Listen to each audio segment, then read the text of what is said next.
passive and referent. And with all of these ones, they have a purpose that we have that values our beliefs in the industry. And we had to pick three. And the three that was chosen for Nayoka was that Nayoka shows legitimate power because she's very caring, kind, and in her role as a supervisor, she had to make good decisions on her part to help others. And for a project, she had decided among the team and her to bring excellent service to everybody.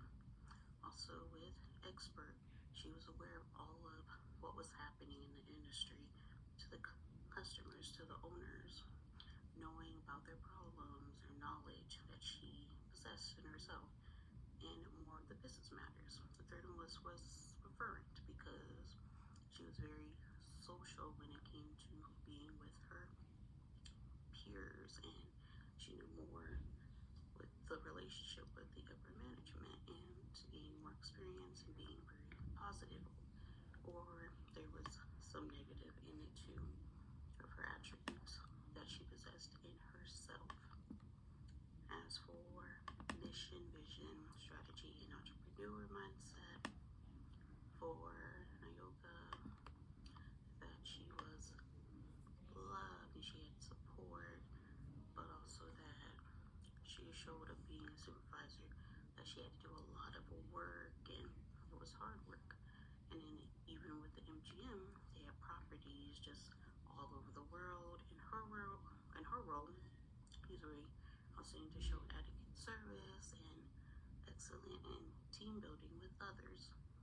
And then for her being my in-person interview, my second one that I had to choose was supposed to be a leader from the list, and my leader I chose was Howard Schultz. So this was my second one that we're going to see. He is the CEO of Starbucks, so he helps to aim of being a businessman.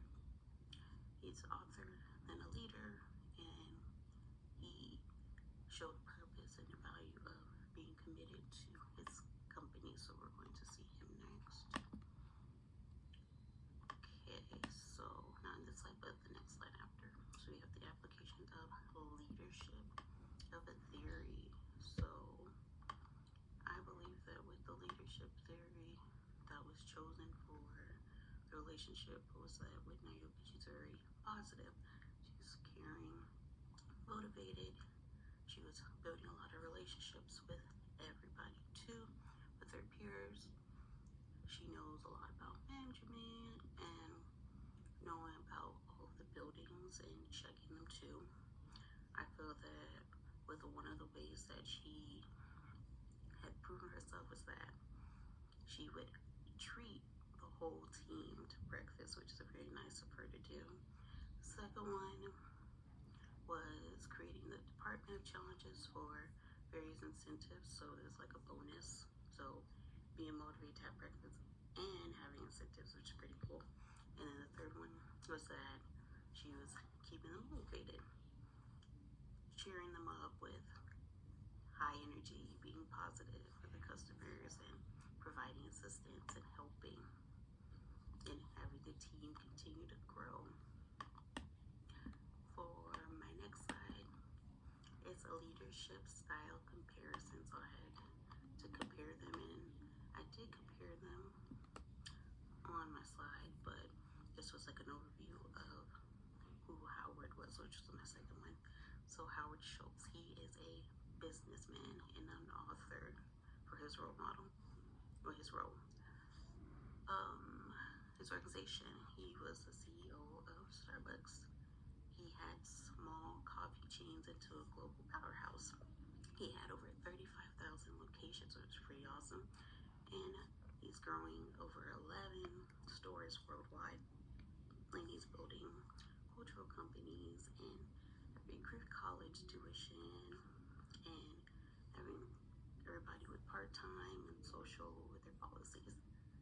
And for his purpose, he was fostering those issues with the stores of Starbucks. He as being more transparent and listening to others. It seemed like he really wanted to help everybody that was in his stores that were employees and customers. For my next one, it's leadership lessons, and these were a lot of them, but a few is that the lessons that Nayoka and Howard, they kind of intertwined with each other, because Nayoka faced on the company being very honest and being part of a company, because she built a lot of trust and there's a lot of guidelines and policies to adapting to her role. As far as Howard, he does the same with helping his customers, being supportive and having the culture, and then being satisfying all of everybody's needs in the company too. And they were both just very positive in a way, to where they had to make decisions and they were either good or bad. With my critical one, it was a reflection on me personally, and I feel that with this presentation, it was very awesome that I got a chance to understand the purpose of being in a business and having that mindset, like, oh, okay, I learned that it doesn't take a lot, but it does a lot for people. So having the time to do hard work, having dedication, having the support, but then also being a great leader at that. So I feel that with being like a role model, it's a really good purpose to actually sit there with other people as your peers and understanding, like listening and directions and rules. So it's pretty cool in myself. And then it's my reference page at the end. So this will be my ending. Okay, guys, thank you for watching. Or listening and watching.